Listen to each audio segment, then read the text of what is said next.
Ensuite, si votre question comporte un auxiliaire modal, les auxiliaires modaux, c'est tous les mots comme can, will, must, should, il y en a plein. C'est des petits mots qui ressemblent à des verbes, mais qui en fait ne sont pas vraiment des verbes en anglais.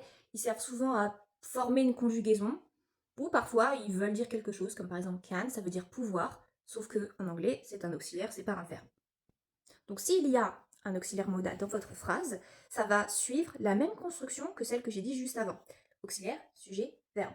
Donc par exemple, est-ce que tu peux danser? Can you dance? Auxiliaire, sujet, verbe. Avec le should, qui veut dire devrait. Est-ce que je devrais arrêter de manger du chocolat? Should I stop eating chocolate? Auxiliaire, sujet, verbe. Pareil qu'avant, si on veut mettre un mot interrogatif comme quoi, où, comment, combien, et ben on le met tout devant. Que peux-tu faire? What can you do? Next, si la question est au passé, mais pas avec le verbe être, parce que ça j'ai déjà expliqué, là il va falloir utiliser l'auxiliaire did, qui ne veut rien dire, d'accord? C'est comme un outil. Et on va, encore une fois, mettre auxiliaire, sujet, verbe. Donc par exemple, est-ce que tu as mangé? Did you eat? Qu'est-ce que tu as mangé ou qu'as-tu mangé? On rajoute le petit what.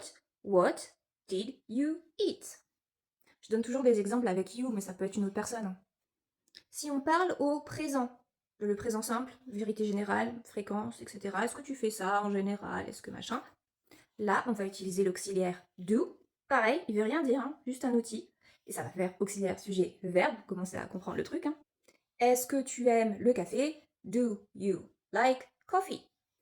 Là, il y aura un petit changement à he ou she, donc il ou elle, troisième personne du singulier. On va transformer le do en does. Donc on va dire does he like coffee? Does she like coffee? Mais ça veut dire la même chose, c'est juste une question de conjugaison.